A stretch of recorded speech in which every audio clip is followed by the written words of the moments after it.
What's up, everybody? Trenton here with SoundlinkTV, here with Skye from Sumo Cyco at the Ready Room. How you doing today? I'm good. How are you? I'm doing great. You guys are on tour right now and everything, and I'm sure it's great to be back on the road after COVID and the crazy few years we've had. What's that been like for you guys as a band? Well, we're super excited to be back. It's been tough being cooped up for 2 years, to be honest. We've gotten through our highs and lows, wondering like, hey, what's going to happen? When is this going to be over? Are we ever going to be able to tour again? And it made it even more difficult for us because we're Canadian and getting across borders. And yeah, so it was a long, long 2 years, but we're very, very happy to be back. But of course, as soon as we get back into things, it's like, you know, the road just wants to kind of give us a hard time to be like, okay, you guys said you wanted to come back. Well, here it is. Van breakdowns, COVID. We've had like parts from our vehicle we've had to source. Where a fan literally last night, we put out a call on the internet so that they could drive a specific car part from A to B to get it installed with the right time so we don't miss any more shows. So yeah, it's honestly been no rest for the wicked. And on top of that, it's like almost $5 for a gallon of gas. Exactly, which makes things worse because you're like, oh, finally we're back on the road. Yeah. Oh, gas prices, they suck. Exactly. Yeah. So talk about it a little bit because we know different countries have different COVID guidelines coming in and out. I'm sure I've heard, I don't know how much is true, but I've heard a lot of crazy stuff in Canada with that. So as an international band trying to come over here, dealing with two different like COVID, I guess policies and stuff, how hard was that as a band to cross the border and tour, different countries and all that? Well, they had opened up the border a few months ago, but literally the week we left was the first week that they actually allowed us to pass through the border without having to show a PCR test or like a negative test by going over the border. So the restrictions have been pretty strict in Canada. Like we've had a lot of lockdowns. I would say for the majority of the 2 years, we've had some type of restriction put on us, whether that's a major lockdown or just where it's limited capacity and there's mask mandates everywhere. So yeah, it definitely feels like a different world coming to the States a little bit sometimes. Yeah, so you guys have been a band for a long time. You've been doing music even longer than that. And you guys are still, I guess, in America cutting your teeth. So, coming from a country where you may be more known at and stuff and doing some, really big things as a solo artist and stuff, what's it like coming to the country as a band playing for people who may not exactly know who you are and all that, kind of like that shift of, demographics and all that? Yeah, well, we have a very interesting story because we're most well-known probably overseas in UK, even more than in Canada. Oh, wow. In Canada, we're known in our local scene, but because Canada, just like America, is like super, super vast, it's like you could be popular in like one part of the States, but then nobody knows you in another part. Yeah. So that's kind of how it is in Canada. People know us in our little pocket, but then outside of that, people are like, oh.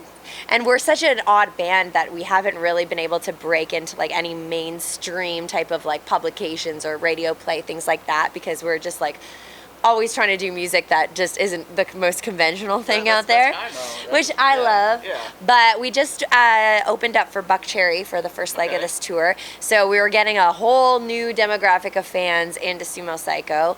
And the last maybe like 4 or 5 times we've been to the States have all been supporting act tours. So we came with Ginger and Butcher Babies and Non-Point, and so we've been doing a lot of work trying to get the word out about who we are. And then over the pandemic was our first opportunity to release our record through a label. So we were through Napalm Records, and with that, there's also a new audience that they've been able to reach as well. So they've been coming out to shows, people that have heard our song on, say, like Octane, which we were lucky enough to have Jose play this song for us. Oh, he's killing it for new bands. Yeah, he's awesome. So things like that have been really good to try to get more people to know about our band and to come out to shows.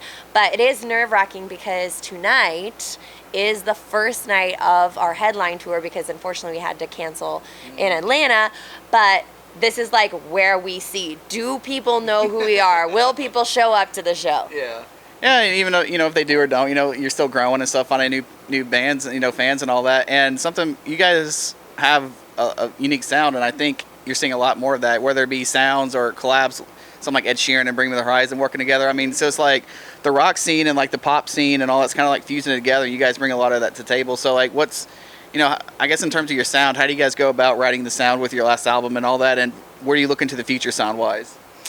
Yeah, so Matt and myself are the two co-writers. Matt's a guitar player of the band, and he comes from a background of like super punk rock, was in punk rock bands since he was a kid, and he had a reggae rock band that did really well locally called Dodger, and then we met way back in like 2003 when I hired him to be the guitar player for me in my pop, when I was a pop artist as a teenager.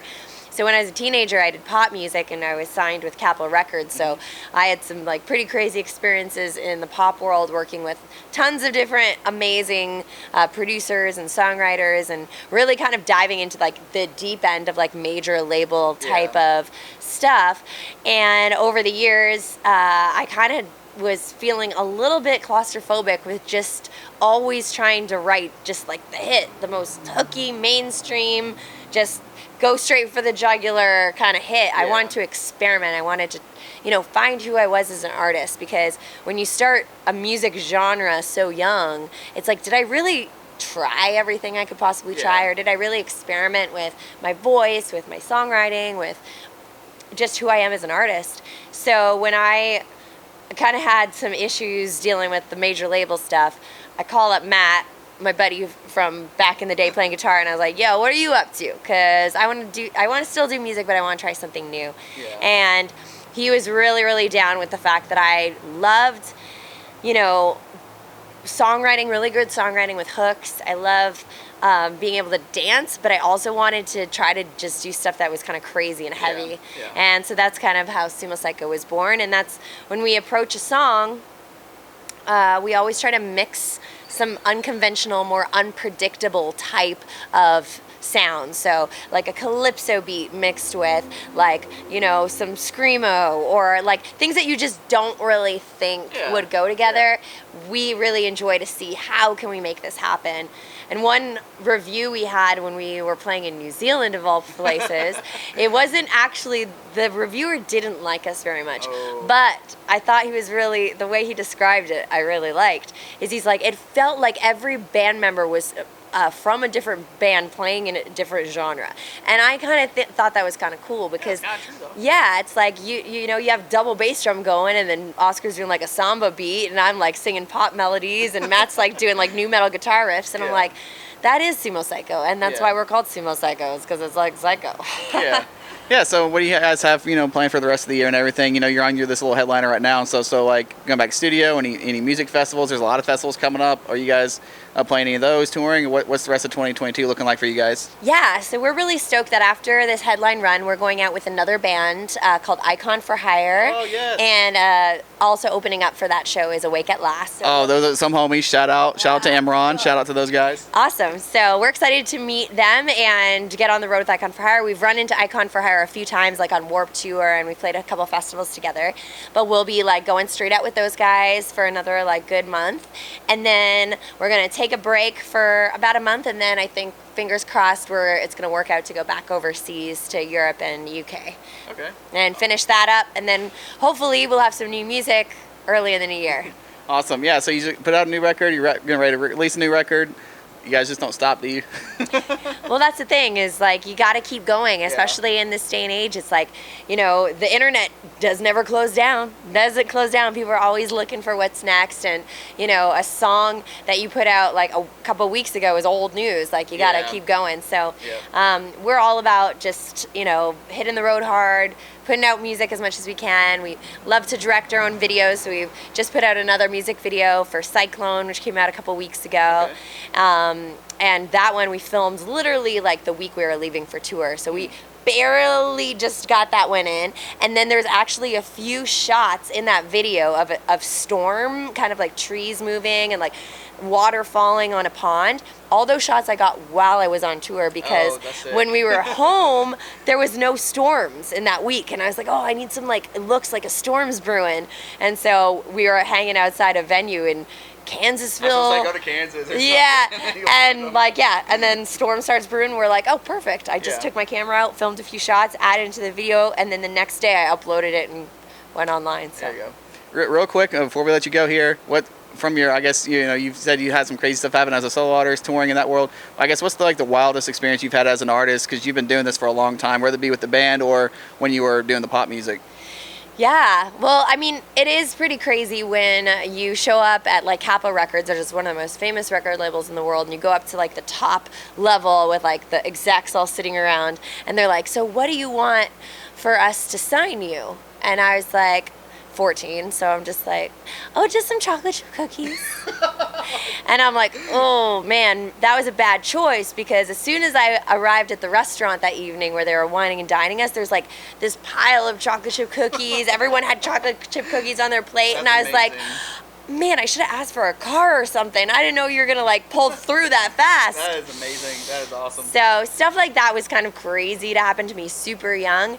But I kind of laugh about it, how I kind of regressed and like went backwards, and I'm like, I don't want to play arenas anymore. I want to go to little clubs and start moshing with the cool kids. Yeah, I'm glad you talked about that with your music on what you want to do, because I was thinking about in my head, I'm like, you were doing arenas and now you're back, doing like these clubs and stuff, which is an interesting career path. But thanks for your time today and everything. Where can people find you, find the band and all that on social media before we let you go here? Yeah, so everyone can check out sumocyco.com, and they can check us out literally on any social media. It's just Sumo Cyco, spelled SUMOCYCO.